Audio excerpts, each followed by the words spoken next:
Go Local columnist Bob Whitcomb usually comes on Thursdays, but we're getting him a little earlier in the week for planning purposes, so I believe he might be right around the corner here. Hello, And Kate. How are you? I'm doing well. How are you? Very well, thanks. It's always a different day, different coffee cup. Yeah, well, I have to go to. That's right. Actually, it's the same one. No, the best Recycle. the best one was when you brought the solo cup. Yes. You just come from Right. And the syringe. a brown kegger. It just came down from the east side. Went to a party. I That's I right. appreciated it. At least I took off my black tie and dinner jacket. Well, thanks for coming down Thank you. today. Well, I have to go to Connecticut and talk to somebody running a whole bunch of community hospitals. Interesting. Mostly in the going western on. part of the state, and of course that evokes what's going on here. And I can't remember, did we ruminate on the air about We ruminated on about partners. South County Health? And we did not go into South County I in guess any I great did that detail, which elsewhere. I did that. Oh, I did on the radio with my friend, our mutual friend Bruce Newberry. And that didn't surprise me at all that South County Health looking for affiliation with Yale New Haven system, as Westerly is now really part of Yale New Haven system. And I think what you're saying is the pull. If you go sort of west and south of East Greenwich, the pull is toward coastal Connecticut and New York. Okay, so those places are, South County Health and Westerly are being drawn to the nearest big prestigious hospital system, which is Yale New Haven. Which isn't just Yale, the thing in New Haven. They've got other parts of it too. yes. So that didn't surprise me at all. In fact, I said it before the news came out. It's been predicting this all Yeah. along, and Yeah. of course we talked a Yeah. little bit last week about Partners in Care New England exploring Right. a merger, Right. which we Takeover. basically We clarified that last week. we That's clarified right. the It's called language. a takeover, a purchase by partners, and some of this could be good. But more access to one of the world's 2 or 3 greatest medical centers. There'll be some layoffs here probably. And then you've got the pull, as I mentioned, the southwest part of Rhode Island down toward Yale, New Haven, eventually maybe New York, because the New York hospitals like Columbia Presbyterian and stuff are kind of oozing up the Connecticut coast, and they're developing affiliations in places like Stamford. They meet here, but this isn't all bad. Rhode Island should find what it's good at, and one of the areas of excellence could be primary care. And maybe Rhode Island should establish itself as a great center and a great kind of laboratory for primary care. The really exotic stuff they can do in Boston, New Haven, New York. But primary care, which, to say something really nice about Brown's quite good at primary care, while Harvard's not very interested in it. I can't speak about Yale. That's a very interesting They're not standpoint. interested. They want the really Yeah. sexy stuff. They want the research, the big cancer, ticket cancer, stuff big like ticket that. items. And so you So- talk about jobs. I mean, for the average person who sees this news, when we say average person, let's Yeah. be honest, that could involve people who are affiliated with Care New England, considering how large Sure. of an employer it happens to be. It's so, hard to believe that a lot of people won't lose their jobs. Obviously, the administrative side will lose their jobs. The C-suite, the senior executives don't care much because they'll get gigantic golden parachutes. They'll be fine. I think there will be considerable administrative layoffs. I'm pretty sure about that. I don't know how you avoid that. If headquarters, the headquarters moves out of town, those jobs, the kind of upper middle level managers, the assistant vice presidents, directors of some of the departments, people like that, kind of upper middle managers. I'm not sure really affect nurses very much, because we're going to continue to need more and more nurses. They're doing more and more jobs that previously done by physicians. So the nurse practitioners be okay. I think the primary care docs will okay. There may be some winnowing of some of the specialist docs as that stuff kind of gets drawn up to Boston. well, it's interesting you mentioned nurses. We are slated to have UNAP, the nurses union, in Right, here about right. this very issue Oh, boy. Yeah, tomorrow. yeah. So That should be very we'll get exciting. that vantage point here in studio. Very And exciting. because it's just so overarching. Healthcare, as Yeah. we know, is just something that touches everyone's lives. So Well, it's astronomically expensive. Almost 20% of the national economy, which is obscene with terrible outcomes. The whole thing is far too expensive. There's tons of duplication. The reimbursement system, the third-party system, third-party payer system is chaotic, varies state by state. It's terrible.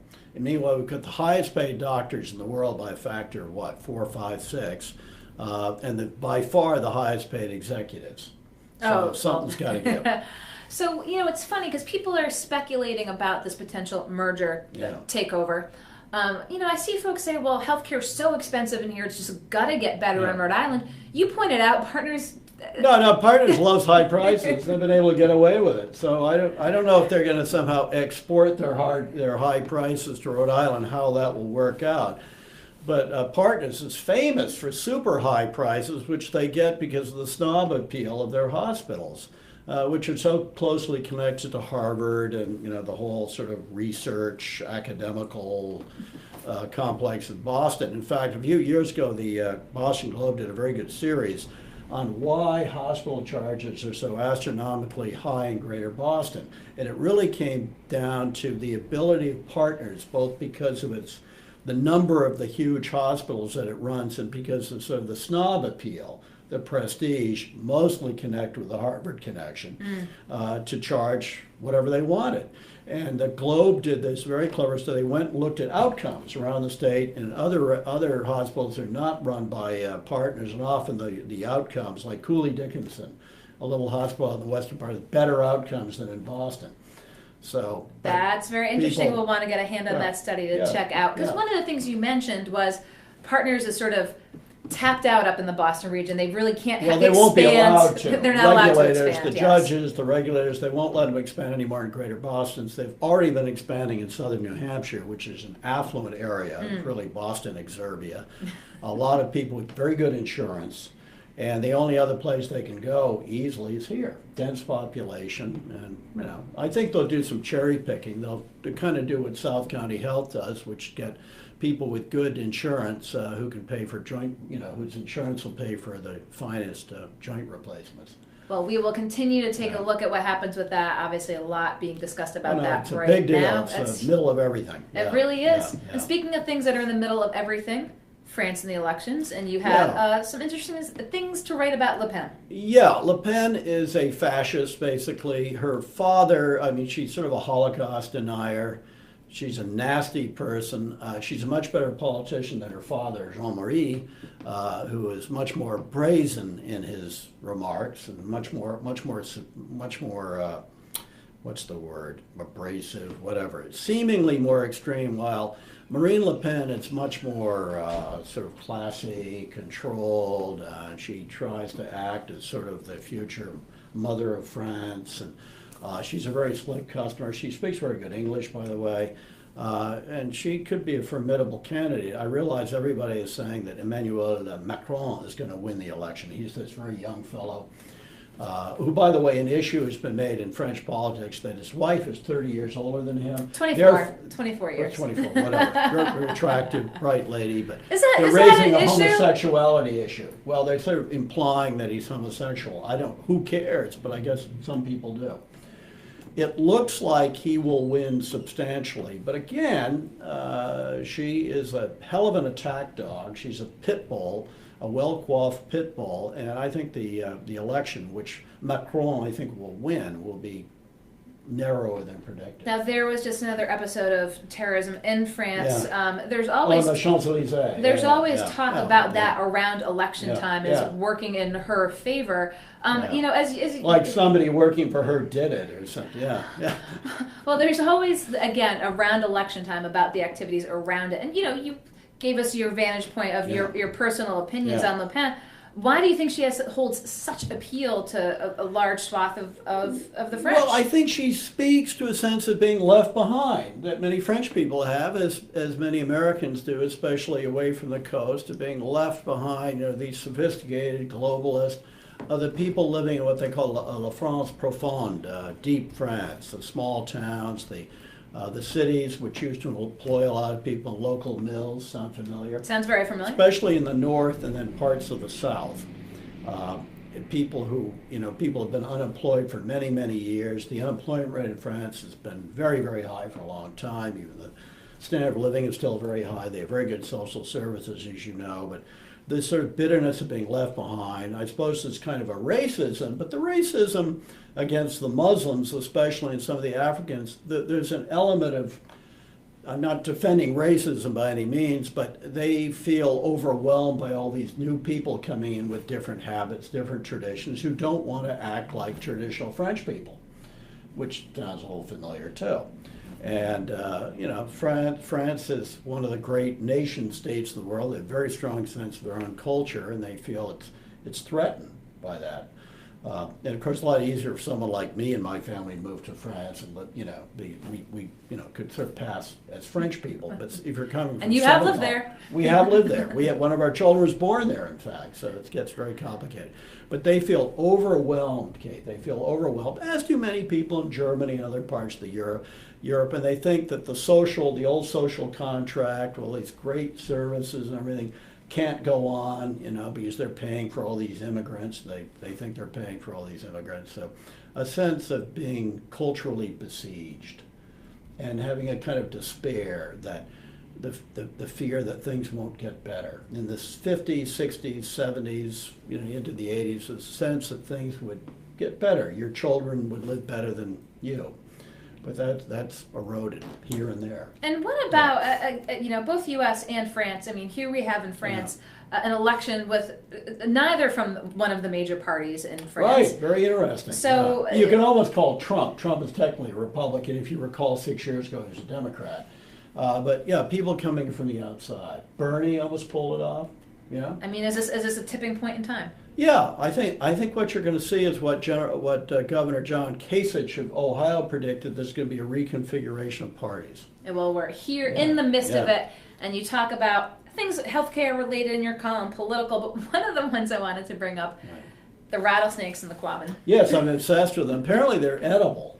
You can eat the rattlesnakes? Yeah, you can eat rattlesnakes. It reminds me when I was a little kid, there was a company that no longer exists called the S.A.S. Pierce Company, which had red labels, and they sold rattlesnake meat, which I've actually consumed. Does it taste like chicken? It does. Not very good chicken. Do you have to fry it up? Like anything fried? Yeah, you fry it or broil it. Actually, broiling it is better. We used to get cans of this stuff. My mother had a very ate canned rattlesnake. Yes, we did. Yeah, we did. My mother had a very strange shopping habits. Well, they were looking to put the rattlesnakes. They had them at to the help zoo save here. them because they're endangered. And the idea, I thought this was great because it would keep people off that island in the Quabbin Reservoir, which is great. So people couldn't trash and leave, beer bottles there and all that stuff. And again, apparently these snakes, well, they do kill a few things, mice and so on. They're also part of the ecosystem, and they are delicious to ospreys and various other raptor birds and other animals. To my surprise, apparently bears can kill them and eat them. But there was a fear factor of people to have. That's what I liked it. That's what I liked about it. I like fear. It would keep them off that island. In fact, maybe it would keep them away from the Quabbin Reservoir, which is like 11% of the state. This was very appealing too. This could finally be a wilderness area like around Chernobyl. Chernobyl. In Eastern Europe is now filled with wildlife. Overgrown, no people there. Species, but all the species looks like back. It's not going to happen. Well, for now, I think I was afraid. I think I warned them in Go Local in a column last year. They chicken out, and I was just dismayed. Chicken out on the rattlesnakes. And it might be another source of human protein too. So not for now. They're not going to be released there. Tragic waste. So we hit on some of the topics in last week's column. Can you give us a little preview about this coming one? I'm going to talk about sanctuary cities. I think Mayor Lords is making a huge mistake by saying Providence is going to be a sanctuary city. That implies breaking federal law, not cooperating with the feds. This is not good. If you don't like a law, change the law. And I think saying things like that tends to encourage law breaking. And we don't want to do that. I don't know what he means because it's very fuzzy what exactly he means by sanctuary cities. And I know he was down in Washington, I think, yesterday or now or whatever, talking to federal officials about this concept of a sanctuary city with the Attorney General, Jeff Sessions, and other officials. So it's a little bit vague, but I think it's a bad model, a bad example to say you're going to be a sanctuary city, you are not going to cooperate with federal officials when in fact the feds are in charge in immigration. No, not the cities, not the states. This is 100% a federal obligation. And the feds have an obligation to monitor this, to enforce the law. And I believe by oath that the mayors and the governors have the same kind of obligation to help. Now, a few weeks ago, I think at least over a month ago now, there was a large list of municipalities that were identified as Chicago, I think, was one, wasn't it? And there was, New York, but last week there was a letter sent out to 9 municipalities, and I saw the headline. I was like, "Oh, did Providence make this list?" And I'm interested, why they had chosen those 9, and if they kind of targeted those. No, Kate, it's very interesting. It's what They have a larger What list. exactly do we mean by saying that it's politically popular in some of these cities saying, "Oh, okay, we're going to be sanctuary city. We're going to tell the feds to go to hell," especially the feds reporting to Donald Trump. But you don't quite know what they mean by this because they don't want to get into legal trouble. They could even have some legal exposure themselves if they sabotage federal regulations, federal statutes on immigrants. Well, one of the things that is obviously is tied to being dubbed a sanctuary city is the threat of federal funding being taken from cities. Obviously, a lot too. Providence needs all the funding it can get. So I mean, it seems like actually the mayor tomorrow night is unveiling his budget for the coming. I mean, it's hard to know how far you would go. I mean, if we'll take the risk of losing the federal funding and raise taxes. I don't think that's going to be very popular. Well, I got to raise your taxes by 28.4% because the feds are taking away all this aid. I have a feeling don't think so. We'll be continuing to talk about this in the coming weeks, Bob. So nice man though. The mayor is a very nice man. I've met him several times. He's very nice, but I think in this case he's in over his head and risking doing a lot of damage. Well, I'll be there tomorrow night when he introduces his budget. There'll be lots to talk about next week. So we usually see you Thursdays. Got you a little early this week. Great. Appreciate it. Okay. And then report back on us from I Connecticut. will. Okay. Yeah, community colleges in Connecticut. Okay, sounds good. They're all being bought by Lifespan. The healthcare industrial complex continues. Bob Whitcomb, Go Local columnist, here to talk about his last week's column here in the Navigant Credit Union Broadcast Center. He usually joins us on Thursdays, but we got him a little ahead of schedule this week on Tuesday. Again, talking things healthcare, international politics. I love talking about French politics with Bob. He had lived over in France for a period of time. He said his daughter was born over there. And then talking about the potential, again, as we talk about sanctuary city status here in Providence, he'll be talking about that in his column. He said that you can tune in and check out on Go Local this coming weekend.